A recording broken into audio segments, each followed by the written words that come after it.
Hi, everyone. Thank you for being on. Um, oh, great. Hi, Amazing. Hello. I think we've succeeded.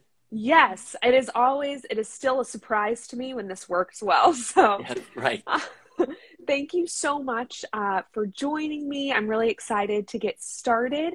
Um, just to jump in, I'm Rochelle. I'm with Rise Together, and I'm joined tonight by current city attorney and candidate for Los Angeles mayor, Mike Feuer.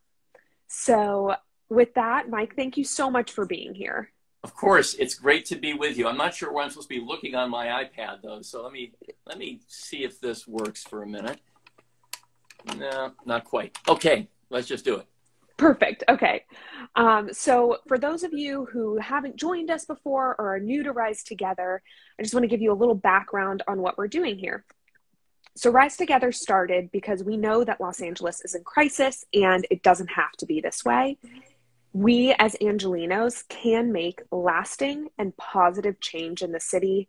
And a huge part of doing that is by electing officials that we believe in and who will make the changes that reflect our values. So we're hosting these candidate interviews to give people kind of a really helpful starting place for the 2022 municipal elections. To be very clear, it is not part of our endorsement process or an indication of support for or opposition to any candidate. It's just a chance to start the conversation and allow candidates to get to know our community and vice versa. So with that, Mike, I would love to start out with the same question I always ask, which is, what does the mayor do and how does that affect our lives? It's a great question. So the mayor is not just the person with the title of being the person who runs the city, but the mayor has very expansive executive authority. The mayor is in charge of every single city department and agency, and the mayor proposes the budget. The mayor can either sign or veto all legislation in the city. And more than that, the mayor should be the architect of major policy in the city and help chart the direction of the city in an innovative, visionary way, and then roll up his or her sleeves and effectuate that vision. So the mayor is basically the mayor is the chief executive of the second largest city in the United States. And from my standpoint, it's a real opportunity to transform a city that is in crisis. And you know, I will say I am the one candidate running who has executive leadership experience in the city with tremendous success. And I want to build on that experience and be the candidate, the only candidate who has the capacity to hit the ground running on day one and effectuate the change we need at a moment the city has never confronted so many crises as it does now. Mm-hmm. That is so helpful. Thank you. I would love to hear now a bit about your background and get to know you Sure. and why you're running. Hi. No, thanks for that. I appreciate it a lot. So I am born and raised in San Bernardino. I'm a product of my family, as all of us are. And the values that were instilled in me by my folks are really the key motivators today. My dad passed away 6 years ago, but he was a school educator for 60 years in public schools. And I asked him when I was a kid growing up, I used to pitch to him on weekends. And if I was doing a good job, his hand was really sore by the time we were finished. But I asked him, why he chose his job. And he told me in more detail than he had before about what it was like to be a prisoner of war to the Nazis in World War II in a very famous Stalag called Stalag 17. Because of time, I'll be brief. My father had parachuted and landed too hard when his plane was shot down. And so at the end of the war, he couldn't walk. And the Nazis picked up the camp to run from the Russians. His buddies wanted to carry him, and my dad wouldn't be a burden like that. So he said to me, picture a long line of POWs marching across all of Austria in the snow. And then there I was, about a half-mile behind them, with a guard who could have shot me at any time. We were so far behind, no one would have heard the sound. My dad said he never thought he would live through that. And when he did is when he decided to do the most important work he could find, and that was working for kids. And I realized later that he wasn't just telling me why he chose his job. He was telling me what I should choose, why I should choose my job, most important work.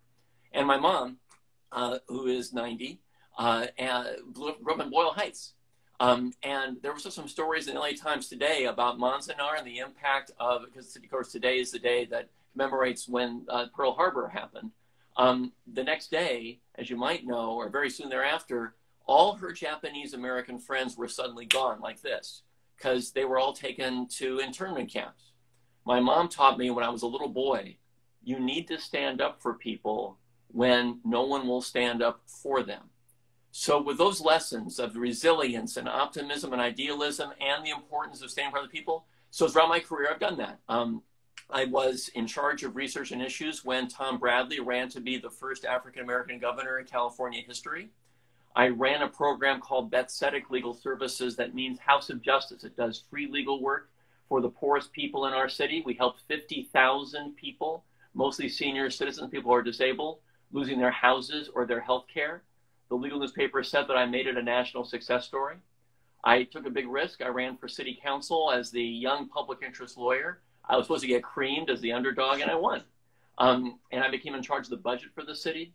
I wrote most of the city's most important laws on gun violence. I created the 311 system in the city. In the state legislature, I was the majority leader for policy for the assembly in the teeth of the recession, but I still found ways to be effective. I worked with Kamala Harris and wrote the Homeowners Bill of Rights with others. I was the author of the legislation that before Obamacare said, you got to have kids with a pre-existing condition, you're entitled to health care. A lot of other laws like that. Became city attorney, again, running against the incumbent as the underdog, and I won. And I've been a national leader on gun violence prevention, consumer protection. That big Wells Fargo case that changed banking is a case that we brought. Criminal justice reform, neighborhood-focused ways to improve quality of life on your block is a key point for me. And under my leadership, our office was the only city attorney's office ever in the history of the country to win the American Bar Association's top award for a public law office. Only one. So that's, in a nutshell, that's me.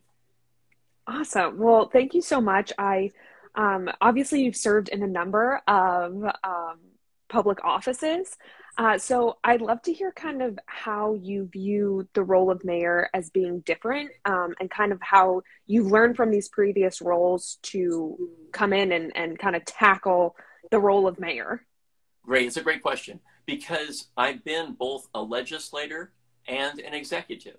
As a city attorney, I have 1,000 people more or less on my staff working before the pandemic in about 30 offices. We've had about 300,000 cases since I've been city attorney, for which I am responsible, every single one, right? So I know what it means to be in charge of a large team with a huge agenda. That's what the work is of mayor. I've been a legislator as well. The roles are extremely different. And this is what distinguishes me actually in this race, because I know what it takes to get a law to pass as an advocate. But it's different from, being a legislator, city councilman, Congress member, state member of the state legislature. You have to have an opinion about something. In my job, you have to be right every single time. And that's different. And you have to be able to say to the team, here's the vision toward which we are marching as a team. Here are the objectives, and they're clear. Here's the standard that I'm holding you to. Here are the values of our office that we should aspire to every day. And here are the changes that we need to be making on the street, on people's blocks. So I've taken the lessons from a job where those have been components of what I do every day. And that's the thing about my current job that is different from being mayor. And a key reason I'm running is on the council, I was in charge of the budget for the city. I had that role. On the council, I had a policy vote. In my current job, I have executive authority over a whole slew of really important things, but I don't have those responsibilities and that authority now. And I think that if I can take the combination of the leadership that I've been able to display that's transformed my office and combine it with the authority over budgeting, over policy, that combination in a moment of crisis will enable me to hit the ground running with major concrete action on the first day. And that's the thing. I just want to conclude by saying this question. I think that most people in the city feel like I do. Enough with generalities and slogans and gauzy platitudes. Tell us exactly what you're going to do. And I would welcome tonight. Ask me about that from the standpoint of public safety or homelessness or affordable housing, whatever it is, because I want to concretize my vision, not just speak in general terms. Yeah, no, that's actually great. Perfect lead in to my next question, which for people who don't know kind of about how different the 2022 election is, this is the first time that we will be voting for mayor and the same year as federal and state elections. So there are going to be hundreds of thousands of new voters coming to the polls. However, there is no guarantee that they're going to vote down ballot, that they'll vote for mayor, city council, city attorney, and all these other roles. And I think a lot of times it's because they don't think that their vote matters on tangible issues like homelessness, affordability in the city, and crime. So how, as mayor, would you make the city, safer, make it so that we can actually afford to live here? And then also, how would you make sure that we're caring for the unhoused? Yeah, so these are great questions. And of course, we could spend 3 hours answering those questions. And I'll probably try to do this in about 3 minutes, maybe less than that. I'm mayor, my first day on homelessness, for example. I declare a state of emergency on homelessness the first day. It gives the mayor additional authority. It also galvanizes the public. This is not a problem. This is an emergency. In City Hall, I create a strike team comprised of the 10 general managers who touch the siting and approval of affordable and homeless housing and say, to keep your jobs, you're going to have to show a meaningful decrease in the time it takes to cite and approve, because this is an emergency. In an emergency, jobs have to be on the line because people's lives are on the line on the street. I wrote a piece for the LA Times about 4 years ago from which all my competitors have borrowed since that ties into another step I'll take as mayor on homelessness. I wrote that if we had a big earthquake or natural disaster, we'd have a FEMA field general here in charge of recovery, knocking heads, making sure that we had a specific number of people housed every day and so on. If it wasn't happening, that person would be gone, someone else would be here. I wrote, we have the moral equivalent of that natural disaster. It's homelessness, and nobody's in charge. And the mayor was not happy with me on that no one's in charge point. But my point was, there are many people who are working diligently on homelessness, but my theory of leadership is you need an accountable leader with transparent goals that everybody knows about, not a number of people owning a little bit of the problem. And I will change that as mayor. And I mentioned earlier, the mayor's in charge of every city department. Currently, you would think that there are 15 mayors, each of whom is in charge of all the city departments because the rules differ in different parts of the city. I'm going to change that. Another step I'll take as mayor on homelessness. There's this false choice between permanent supportive housing and temporary shelter. We can pursue both simultaneously. And I want to bring all the major businesses, private equity, philanthropy together, because I've been dealing with a private equity fund that has been for less than half the cost that the city's been spending creating permanent supportive housing. I want to create $1 billion or plus revolving fund from private equity to fund permanent supportive housing and devote other resources to the emergency housing we need because people are dying on the street.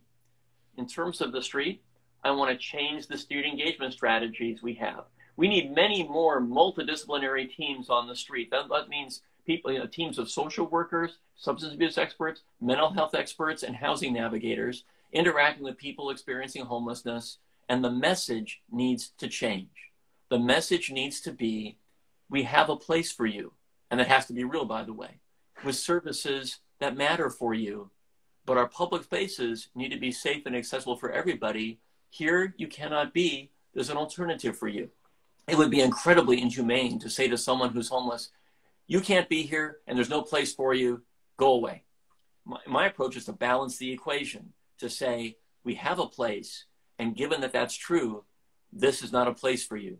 And, you might have seen, I went to the homeless encampment next to the Veterans Administration about 2 months ago, for example. I went there because I had tried to work with the county, which was responsible for that side of the street where the homeless encampment was, pleading that there be action taken because there was now a second homicide at that encampment. And the thing about that encampment was it was immediately adjacent to a fence that separated the sidewalk from the VA where there were underutilized facilities and available services. How can we have that equation, right? So this is my approach. And we've seen it work on the Venice Boardwalk, for example. We have a place for you, but you can't stay here. Go to the boardwalk now, as opposed to where things were a year ago. Those people are housed now, and the community is safer, and the economy is thriving, and people feel comfortable again on the street. Two more things I want to mention on homelessness really quickly. And again, precision for me, as you can tell, is really important. There was a council member who was interviewed about mental health issues on the street, who said accurately, that's the county's job in the city. The city doesn't do that. And that's true. Wrong answer. As mayor, the right answer is, I am going to lead a deeply collaborative effort to get more resources from the federal government for mental health here and to change the paradigm on the street. Because what we have is, in the words of the county official who oversees mental health, an open air asylum on our streets. And now, as my role as city attorney, I have worked with him to say, then we need to change the way we're delivering services because something isn't working if that's what we have on our streets right now. Another false choice, by the way, is housing first versus services first. There are people, and this is why I never use the term the homeless. There are so many different kinds of people who have fallen into homelessness. There are people who just had a job and they lost it and they're sleeping in their car. For that person, housing first is the right answer. There are also people who are seriously mentally disabled on the street, and they are not ready without mental health intervention to succeed in a housing first model. So we need to be very precise about how we deal with these issues on the street. The last thing I'll say is we have housed tens of thousands in this community of people in the past few years. But homelessness is worse because we've had more people fall into homelessness than have gotten housed. And so a meaningful prevention model is an essential component of what a mayor's job is, leading on homelessness. And in that respect, I'm going to focus on having an emergency relief fund that is robust enough to provide the relatively small amounts of money to people on the precipice of homelessness necessary to stay housed. I used to run a legal services program. In this crisis, I worked with Mayor Garcetti to create another one. In Sacramento, I was the author of one of the sweeping reforms in the state to provide legal services to people who need them. We need to combine that with that robust emergency fund. So that's just on homelessness. But again, I think it's important as you evaluate candidates to determine who has a command of the issues and a concrete plan, and who is speaking in generalities and will need to get up to speed, because we can't afford that in a moment of crisis. Mm-hmm. I so appreciate that. Thankfully, I heard everything you said, and I so appreciate you sharing. I am having a bit of a lag with the camera. I don't think it's loading. Can you still hear me? Yes, I can. Can you hear me? Oh, I can hear you. It's a little glitchy. Oh, I can't do much about that. I'm doing my best here, but we can hear each other for sure. Perfect. Okay, no problem. I wanted to ask, I know we're kind of over on time, That's okay. but I did want to quickly get to one more question, which, the mayor is not the only official, as you well know, who is implementing and creating policies for the city. Right. There is a number of other, bodies doing that, including the city council, who has a lot of power in the city. And obviously you have a lot of experience in the city council, having been a council member, but I would love to hear kind of, one, how you plan to work with them, but also on another vein, we have seen a lot of corruption coming out of the city council. And I think that it's kind of, how would you plan to lead the city in like extreme transparency and extreme accountability? Well, that's a wonderful question, and it really reflects a deep understanding of what it takes to be an effective mayor. So let me separate the question into the two pieces that you did. So first of all, it does help a lot to have been a city council member with a lot of authority when I served in that role. And my approach to being mayor is similar to what I did when I became city attorney. When I became city attorney, given my experience on the council, I went to every city council member individually and said, tell me your top couple or three priorities right now. So, and we'll work together to effectuate not 100 things, a couple or three things that are most consequential on your view to your constituents. Let's collaborate to get them done. I learned a long time ago, as a leader, you get a lot more done if you're focused on accomplishing the work and not getting the credit for it. Sharing as a team is a big thing. And the mayor has a big opportunity to be that person, because the mayor has a much bigger spotlight on him or her than council members do. So if mayors go with humility to council members and say, let's talk about what matters to you. We may not share the same priorities. So if someone says, I want to do X and I don't think that's a good idea, then that's not going to be a shared goal. But assuming we can identify shared goals and we collaborate on them, and then we share the spotlight for effectuating those goals rather than having to be competing over that, that's how government is at its best. I also believe in being really, as you can tell from this interview, being very direct. I think that you only respect people if you are direct with them. And the one thing I've learned as a public official is you have to be known as the person who keeps their word all the time.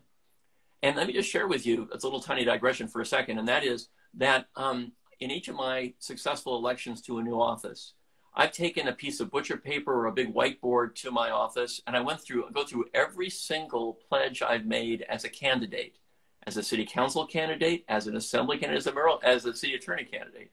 And I made sure that every single one of those goals happened. And as a colleague in office, same thing. If I give you my word, you can take it to the bank.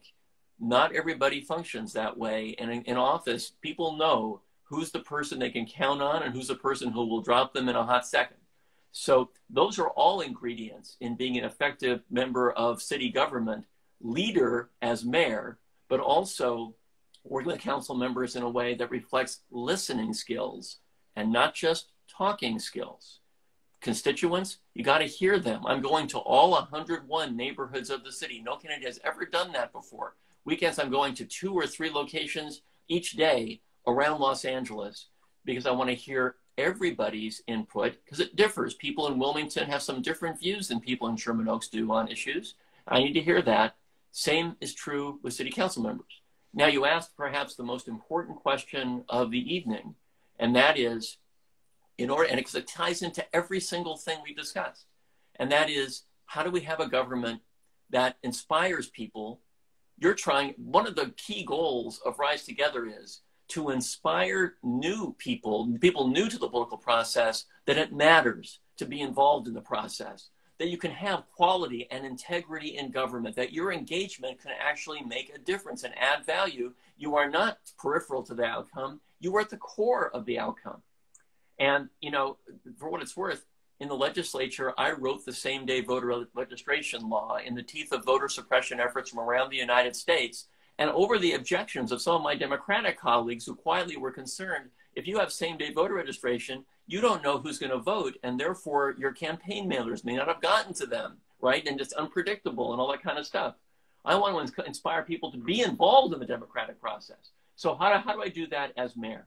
First, I lead by example. I display the very highest standards of integrity in my job. And I've done this throughout my career. On the city council, for example, I introduced a whole series of ethics reforms, leading the council president, who'd been there for a long time, to say on the record in a committee hearing, Mr. Feuer, you're one of us now, right?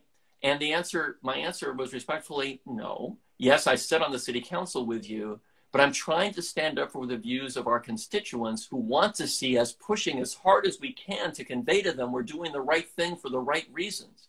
I can go all day with somebody who disagrees with me on substantive issues if I'm convinced that they're doing what they think is right with integrity. And so that's how I lead, respecting people whose views I disagree with by listening carefully to them, trying to persuade them, but understanding that I'm not always right, leading with humility, but also having a command of the issues and displaying that there's only one way to be in public service, and that's to always strive to do the right thing. And when there are mistakes, you take responsibility, you learn, and you move on. Yeah. Awesome. Well, thank you so much. That was really helpful. I know we went way over on time, so I appreciate you taking a little bit of extra time with us, and for the folks watching live for engaging with us. I did want to quickly, before we wrap up, just give it to you. Where can people find you? Oh, sure. So find me at MikeForLA.com. I have a website. It also has an amusing 3-minute video than where I introduce myself to the world. I won't give it away, except that Jason Alexander is the voice of my mustache. I will tell you that much. So go to MikeForLA.com or just Mike Feuer for Mayor. You'll find it. And you'll see where I stand, again, with precision, what I've done, what recognition I've received for what I've done. And I hope that I can inspire people to join us, because this is a volunteer-fueled campaign. And that's the politics I like. I'm a door-to-door, let's volunteers fuel the effort. Let's talk to people where they live. Let's meet folks in their neighborhoods. I hope that members of Rise Together will be inspired to join me. I really appreciate your taking the time. Well, thank you so much for your time. And thank you again to the folks on live. If you hopped in at the last minute or only got to see part of this, we will be putting it on Instagram and on YouTube in the next several days. So thank you again for taking the time, and I'll say goodbye now. You guys are great. Thank you so much. I really appreciate it. Take care. Of course. You too. Bye-bye. Bye.